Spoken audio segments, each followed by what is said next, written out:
All these pictures and all are so nostalgic. It's just so much fun to be here. So this is our homecoming, and it feels good to go home, to get home. And this is your spiritual home. So what we thought we would do, I chatted with Robert about this week. And one idea was to celebrate a homecoming and all of us feeling together at home and coming together. And then for us to honor the past and to claim for ourselves the future. So I hope I can put together some ideas and thoughts that will inspire and motivate all of you and me. So one of the things I want to share with you is that in recommitting ourselves to our spiritual home, to our lives and the progress of our lives and reaching our goals and being the beneficial presence we came here to be, there are 4 steps. And I always like to do these steps. And the first one is to bless, then to see, then to perceive, and then to express. We're in the express business. So I hope that these ideas will take root in your consciousness. Being the founding minister here was just a joy and a highlight of my life, and it's just hard to not sound like some little old man who's always talking about the past, which is what my wife says all the time.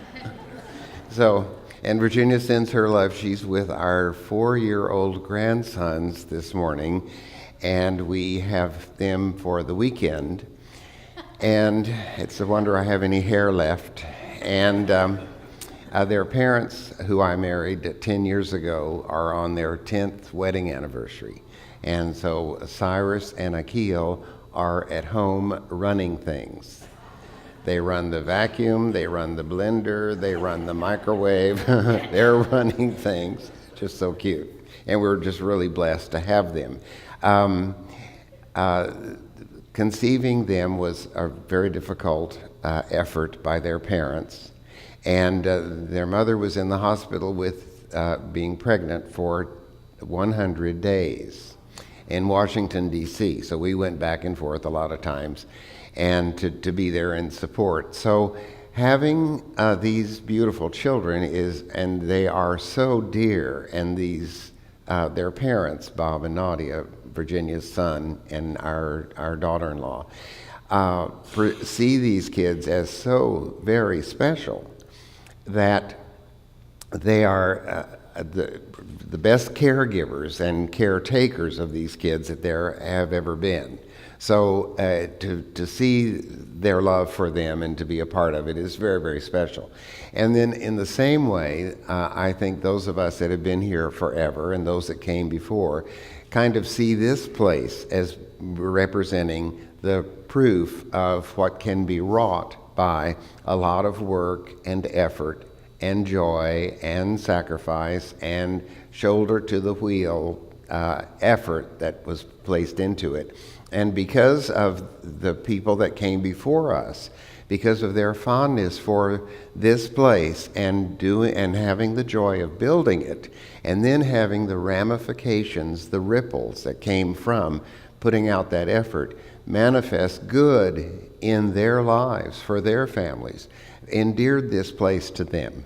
And so church work is different than it was 49 years ago when I founded this church.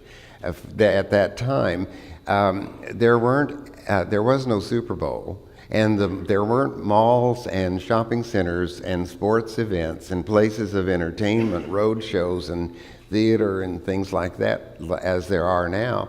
And people didn't have any place else to go but church on Sunday morning. And they showed up, and it was a wonderful, delightful part of our culture. And they had an outfit for it. They had an attitude. And afterwards they would fill up restaurants in Mission Valley and Hotel Circle and places and celebrate. And the kids went to Sunday school.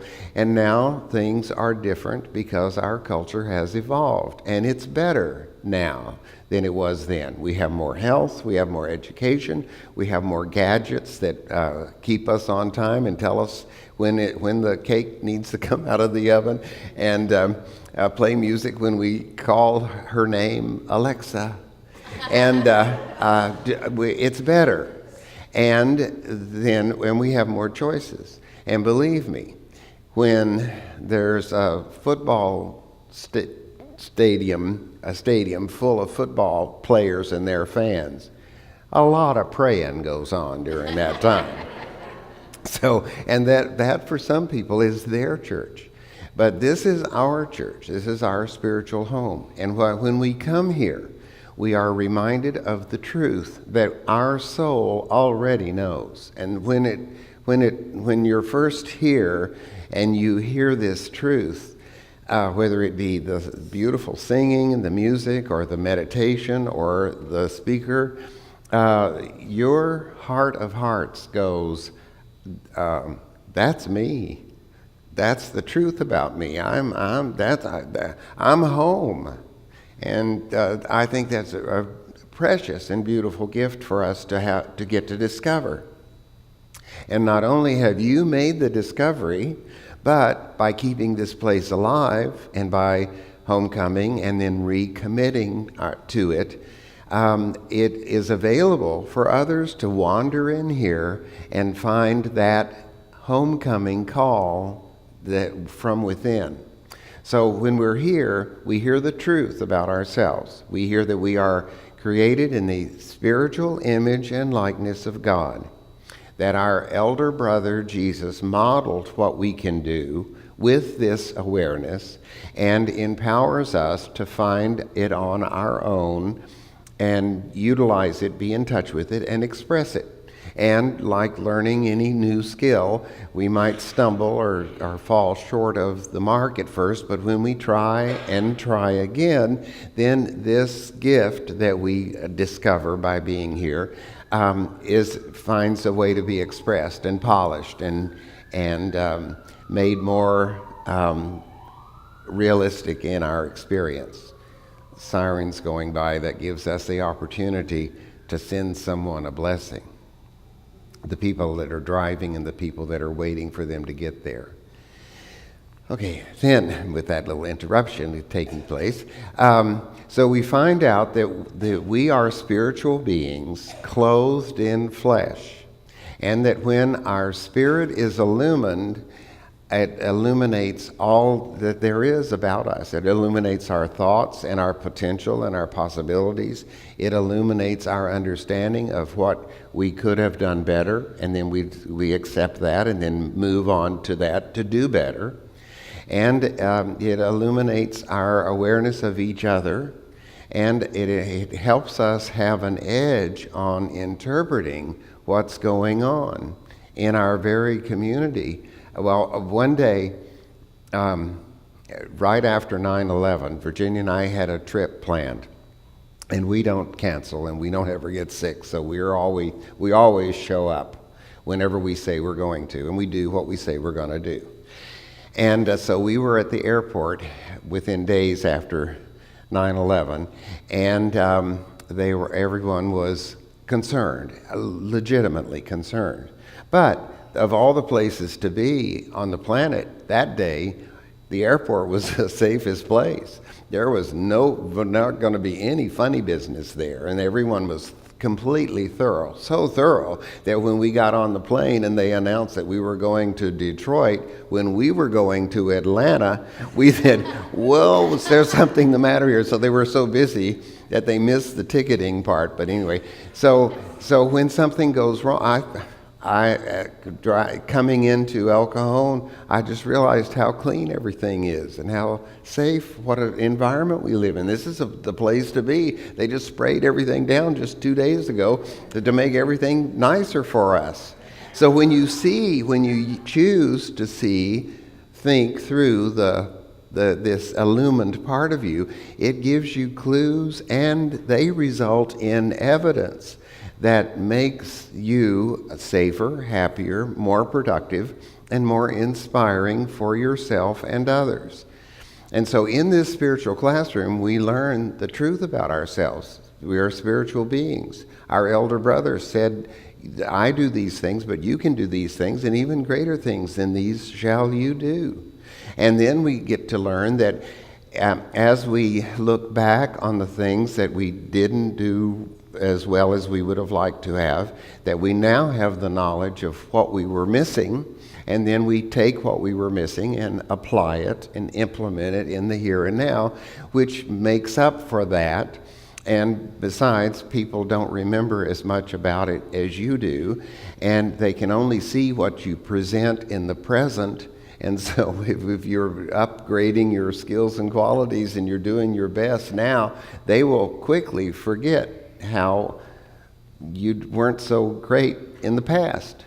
And if you were really wonderful in the past and you don't have the output now that someone that wonderful with all that experience should be reinvesting, they won't remember how wonderful you used to be, or how cute you used to be, or how thin you used to be.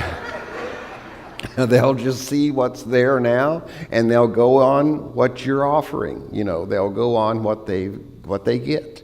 So this being a part of this helps us see how far we've come, give thanks for how it has been, and learn from how we could have avoided some of our own suffering and pain and all that, and then get to the present, and then give to the now and the future all that we have learned how to give from the past.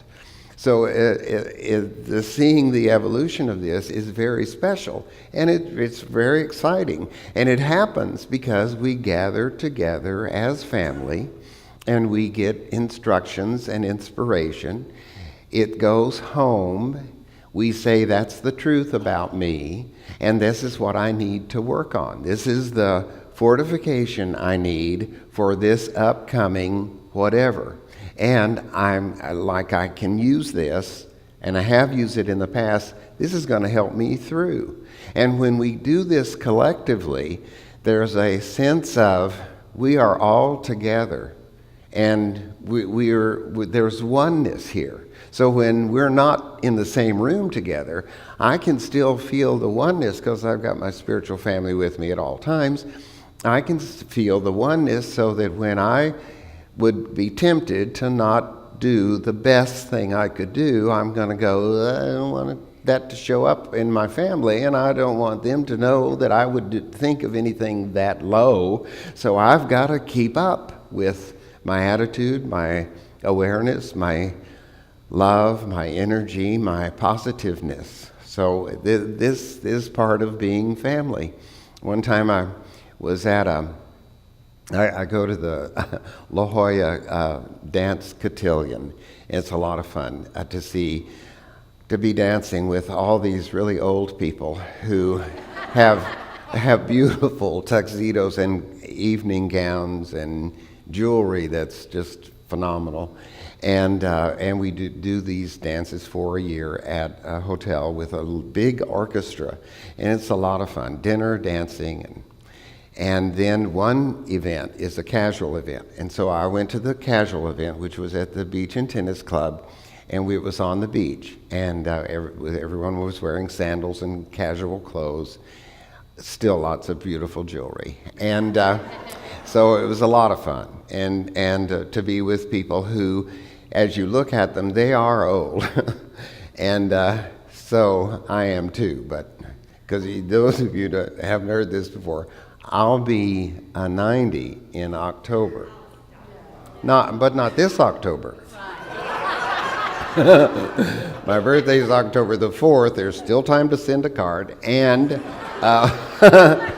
and I'll be 75. So I'm really looking forward. But anyway, here are all these people, and you look at them, and you could say, and somebody might be saying this, oh, they're just a bunch of old people. But those old people have paved roads with tax dollars, and they've built empires, and they've furnished lives with information and history. They've served our country. They've made interest and mortgage payments and circulated wealth and bought clothing and driven cars and danced to beautiful music, and they've contributed so much. They are to be honored. So it's an honor to be there with them. And so it was sunset.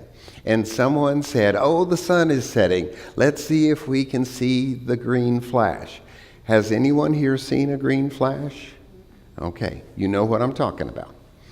And so we all looked, and as the sun came closer to the horizon, there was just a peak of it on the water horizon. And then it flashed us. And it was like a chartreuse flashbulb going off, and it was just that quick. And I'm talking 85 people, except that one woman who was talking to somebody over here and did not see a thing. Bless her heart and all her other organs. But here it was quiet, except for her. It was quiet as this was happening. And when that flash went off, this was like, wow, it was this super experience. Everybody said at the same time, I'm telling you this is truth, cross my heart. They said, "Did you see that?" And they're just like, wow. Because we all saw it, and then we all saw it, and then we were all there to tell each other that we saw it, and what they saw was what we saw, and they weren't imagining anything. It was like, wow. And so when we're in our spiritual family and we get it, whatever it is, and the message is as different as there are each one of us is. But as we get the message, then it's like, did you see that? Did you get that? And then let's get back here and do what we need to do to serve and to make this place alive and grow. And we do that. And we recommit, and then let today be a day of recommittal to believe and bless. To bless, I knew it began with a B. To bless and see and then perceive and then enjoy having and expressing who we truly are. So let's go over these principles first. First of all, bless. We need to bless this place as our spiritual home. You bless it with your presence and your countenance. You bless it by showing up. Then you bless it by maintaining it as best you can on your level with what you've got. If you are a cookie baker, then you bake cookies for the bake sale and the fellowship hour, and then just extra ones to have on hand. If you are a painter, you paint. If you are a gardener, you garden. And if there's all the gardening's all done and everything, and there's bound to be some little plot of land here, you can just bring some flowers over and put them in it. Whatever it is that you do, if you're a teacher, you teach. If you're a student, you come and sit at the feet of the teacher. That's how we utilize this place and bless it as our spiritual home. I've been saying this for years, there are renters and there are owners. And the renters just come and they absorb, they sing, they give a donation, and then they go home. And they miss all the delight of being an owner. You are an owner. This window is yours. This church, these pews, they're yours. And when you own them, then you've got an extension in your consciousness of real estate that's worth more than $2 million if you're an owner. But if you're a renter, then it's theirs. They own it. They get to have the claim that it's theirs. They get to have the $2 million substance in their consciousness but I'm just a renter. So don't do that. When I was in the Navy, I had a bunk that belonged to my uncle, Sam. And I lived out of a locker that was 2 feet square. And so that was my ownership. And one evening, after going to the movies in downtown San Diego and walking up Fifth Avenue and across the Laurel Street Bridge, I saw something that was just, I'd never seen anything like it before. Here was a mansion dripping with beauty and elegance. As the doors opened to accommodate the people getting out of big black shiny limousines in evening clothes dripping with diamonds and furs and sparkling and tuxedos, and ascending the stairs as the doors opened, music flowed out, and inside I could see people in little uniforms with big silver trays full of things to eat and drink, and people coming up and down the staircase underneath a huge, big, sparkling chandelier. When I got home and got on my little bed, and after locking my little 2x2 locker, I thought, how did those people get that house? How do you get from a borrowed bed to something like that? And I think I was 18 at the time, and I realized I'm on my own, and I've got to do this. I've got to figure out a way. And there isn't anybody going to tell me anything but I've got to figure this out. And the next day I awakened and I went, I'm going to figure this out. And I'm just going to go back and revisit that mansion where that party was. And as I retraced my steps in broad daylight, I wound up at the foot of those stairs, looking at that chandelier through glass doors, and realized it was the San Diego Art Museum in Balboa Park. And I said, hell, Arthur, you can't even tell a house from a museum. You're worse off than I thought you were. But that was a great awakening, because I said, I've got to figure this out. And when we bless this place as our spiritual home and we show up, then we get the fuel with which to figure it out. And we get a kind of inspiration and enlightenment that helps us interpret all the other things, the news, the traffic that we drive in, the people that we see, the things that go on in the headlines, and then the way those headlines rattle us and then settle down in days to not be all that they were rattled up to be in the first place. And this empowers us. So bless this place as your spiritual home and be an owner. That's one of the steps to rededicating and recommitting to commitment. Then the next thing is to see with the eyes of faith.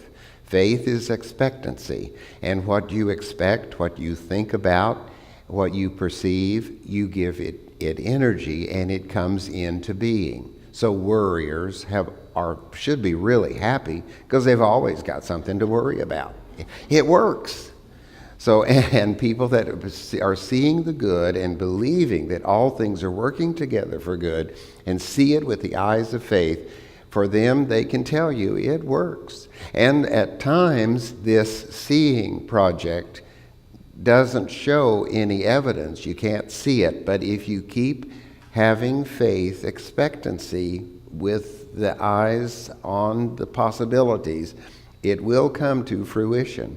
And this campus and these buildings match the vision of the people that were meeting in the chapel and in the Friendship Hall, trusting and knowing that this would come into being. And when they stepped into it, they went, oh wow, this is just like we pictured, or better. And for many of them it was better.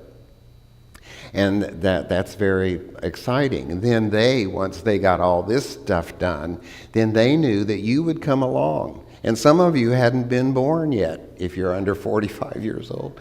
And they knew that you would enjoy it, and that you'd take care of it, and that you would find it to be the place where you gathered information about the truth of your being. So we see with the eyes of faith.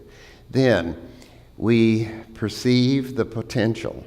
And this is a part of being our rededication and our recommitment. We perceive the potential of this community. We perceive the potential of these buildings and how they can be utilized. We see the potential of each other, and we perceive our own potential to see that I've come this far, I know this much. Now, I am not to be a bump on a log and gather moss, but I am to utilize these gifts that I have worked hard to accrue and then expand them and expend them and live on them in my future. So you perceive how all of this could be, how all your dreams could come true, and then you say, well, but I've got to have some dreams. So what have you been dreaming of? What's your wish? I don't know how this is going to go over. Well, I know how this is going to go over. But one of my wishes, when I was a little kid, I saw King Kong, the movie, with my cousin. And in the beginning of King Kong, Kong is chained to a stage in a nightclub. And on each side of the bar that runs all the way the length of the nightclub with tables and people in the middle, behind the bar is a glass wall on each side with leopards and tigers and things behind the glass, because it was a jungle theme bar. And I wasn't as impressed with King Kong or Fay Ray as I was with that bar. And I thought, I want to do that when I grow up. I want to own a place where people come and have a good time and sing and dance. And I thought I was going to have a nightclub, but God realized I was going to have a morning club instead. But I got my wish. People came, they had fun. I hope you're having fun. They learned, they expanded, they feasted on the knowledge and the spirit of what was going on. And so, but also, I wanted to sing when I was a little kid, and nobody had ever told me I could, so I didn't believe I could, because I was hoping for external validation, because I had, at that point about my singing, I had an external locus of control, and when I learned I could have an internal locus of control, I discovered that I like to sing. And I like to sing in bars. I like to sing in church too, but church isn't open the time of night I sing. So, except a midnight mission, but it's too far downtown. So, one of the things I'm doing, one of my goals is to sing, and that takes a lot of me to put me out there to do that. You have to learn the song, you have to learn the words, you have to keep up with the music, you have to find somebody that'll play the music. It's a lot of work, and I'm going to make that part of my dream come true next Saturday night here at the Hoedown. And so if you want to see something, you just come. I got songs about Mama and Bubba and dancing and jukeboxes and all kinds of stuff. So I would love for you to come and see how, when someone perceives the possibilities and the potential, can discover things that even at the ripe old age of 74 and a half, that they could be doing, that would be work to develop that, but they could do it. And I learned these things in this very room as Spirit worked through all of us to give us a go home with this message. So we perceive the possibilities. Then the next thing that we do is we express the potential that we have and express it better than we've ever expressed it before. In order to do that, you have to reach, you have to dig, you have to stretch, and that makes you grow. And we are all growing, and we need to be growing all the time. And as a growing person, when we grow, we activate parts of our brain, we activate our body, we activate our heart, and we activate our circulation, and things within us stay alive. And we look alive, and we look energetic, and we look as though something's going on.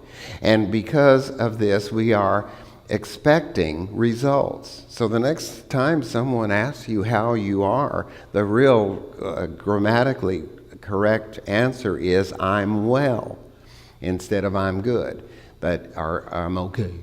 Well, or I don't know. But so you want to say, if you want to be grammatically correct, you want to say I'm well. But if you want to speak up for yourself, you say, I'm expecting. And they'll just look, and they say, you're not showing yet. Well, I don't know why I'm not showing, because I'm expecting. I expect more out of myself. I expect energy. I expect life. I expect results. I expect surprises. I expect trouble. And when trouble sees me coming, it's going to go the other way. I'm expecting. And we are in the express business of expressing our full potential so that we grow. And that's how you grow. And so, like that dance class, I like to dance and move. I am the cutest guy in Zumba. I am the only guy in Zumba. That's why I'm so cute. If you've got the time, go to that class. Shake, what was that? Booty. Now, you know where that comes from? The English word for the hood of your car is called the bonnet. The rear of your car is called the boot. Thus, the boot-y. So, you would not want to go someplace and shake your boot. That would be an auto accident. You want to shake your booty. Okay. So if you haven't done that, and you should go and take that dance class. And you may be as clumsy as an ox, or one of those dancing hippopotamuses in Fantasia, but no one's going to see you or care, because they're going to be feeling like they're in their own way. So doing that, then that makes you grow. And you might just have some aches and pains. You may have to buy an outfit. You may have to spend the money. You may have to go home and take a shower before it's Saturday, because you grew.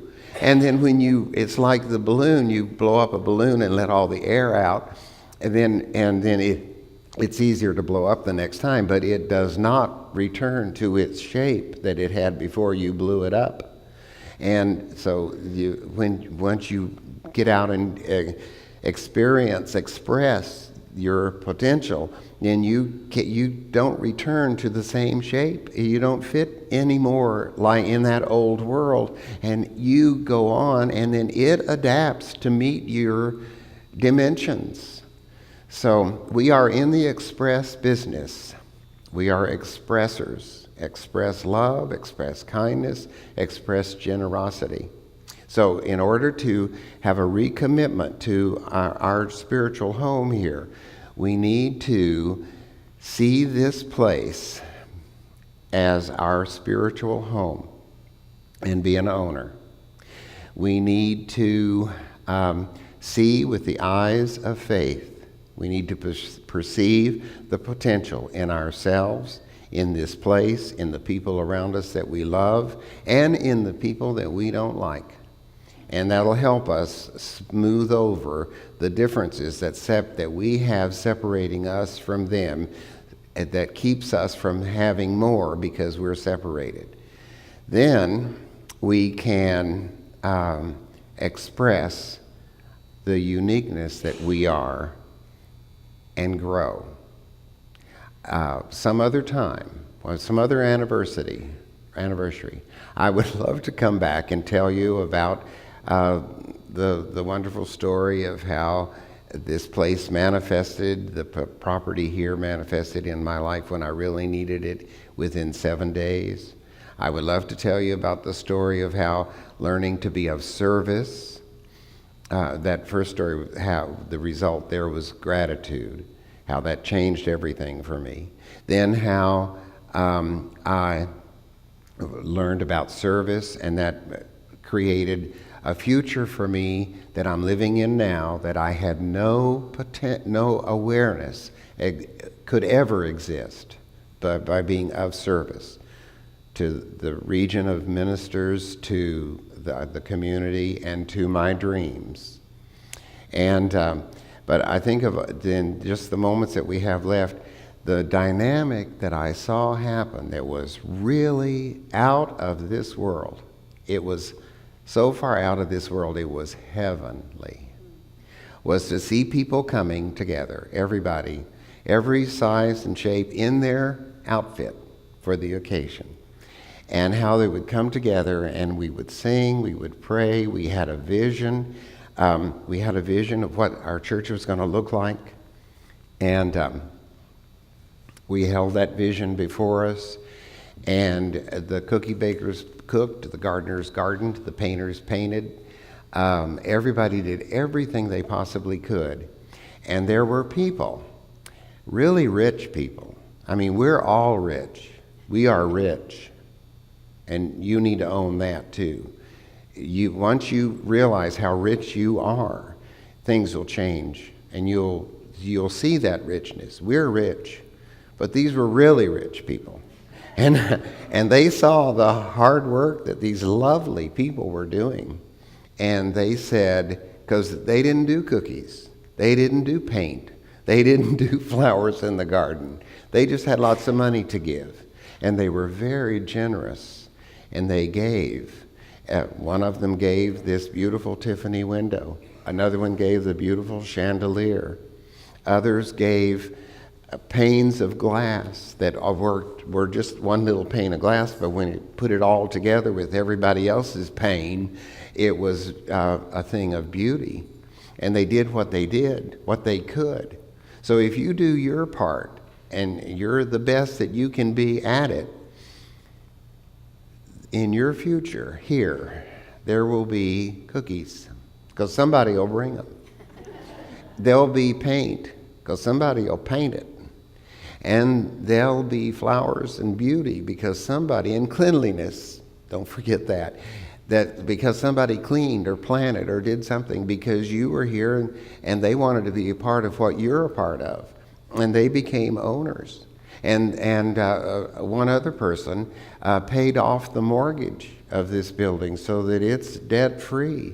So and then one of the things that I did was I needed income. And I didn't feel comfortable taking the money, having a big salary from here. So I said, God, you have to help me with this. And so God said, Arthur, you do these weddings as a consultant in all these different places. You've got a chapel. Why don't you do weddings here and not have to drive so far? So I created a wedding industry, and more than 4,000 people have been married either in the chapel or in here.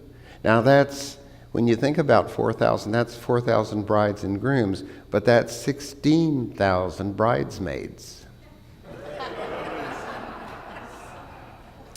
And that's 4,000 photographers. We have a special place in our heart for some of them. And 4,000 mothers of the bride and 4,000 tearful fathers. And then that's about maybe 3,000 or 2,000 receptions. And so that income took care of me and the organist and the soloist and the candlestick maker and the florist and the photographer and everybody. And that made my income delightful in addition to what my normal salary was here for a normal pastor of a church. And also I never had a retirement fund, because first of all, I didn't think I was ever going to retire, and then I didn't want the burden of that to be on the people that came to church here. I wanted the money to come to pay for what it pays for here.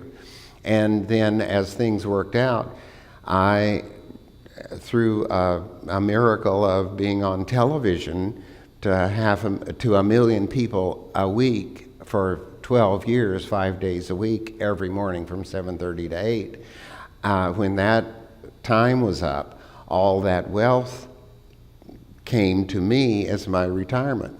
And I didn't have nobody, it just came because I had earned it.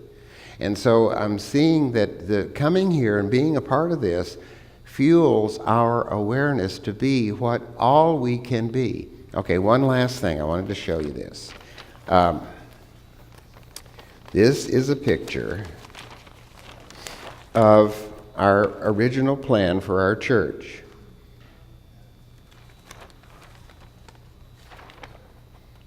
Let me see. Yeah, this is it. What's wrong with this picture? The chapel is on the wrong side, because when I created the plans for this building. I designed this building. And because I'd been to enough churches, I love going to church. I've been to enough churches to know what would really work. And at that point, we didn't have any land to put a building any place but on the other side of the chapel, because there was an assembly building here and an 8-car parking lot. And all of a sudden, that all changed when the people that owned the property at the very end of the block said, we would like to buy this little strip of land that we would have put the sanctuary on, and then we're going to tear down that Friendship Hall. And I said, why don't you trade us as much property as the Friendship Hall is taking up, and give us the Friendship Hall and draw a line across where that fence is right now, that wall, and build on that side of your property. And they said, would you do that? And I said, yeah, we'd do that. And they said, and then I said, and then what you could do is you could give us that building and do it as a tax write-off. And they said, would you do that? And I said, yeah, I'd do that. And so then in the stroke of a pen, one day we had barren land, and the next day we had a fully complete furnished building in our assembly building. And then we had to take this plan, because we couldn't put the church there because we had all the land. Had been redistributed. So like in so many cases in our lives, we had to turn the plan around and make a whole different change. So here's what we got now. And we didn't even have to hire anybody to do the new drawing. We already had it. So when your life says, thank you for the applause. God, that was for you. When things seem like they just can't work out any way that we had planned on, maybe we have to just turn it all around. So with these thoughts in mind, let's bow our heads and close our eyes. And let's first of all say, thank you, God. And you bless all those people that came before us.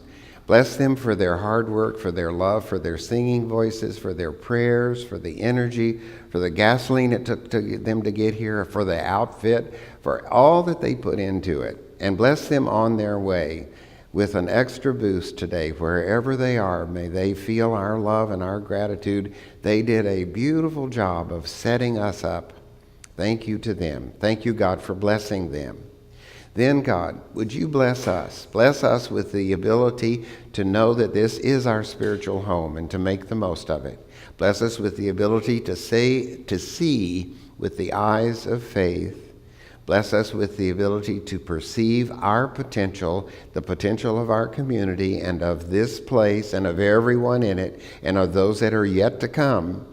And then bless us as we express the gift that you are in us. We rededicate this place, honoring its past, enjoying its present moment, and then perceiving the future to be even more wonderful than the past and the present put together. For all of this and the power we have as your beloved children, we give thanks in your name. Amen.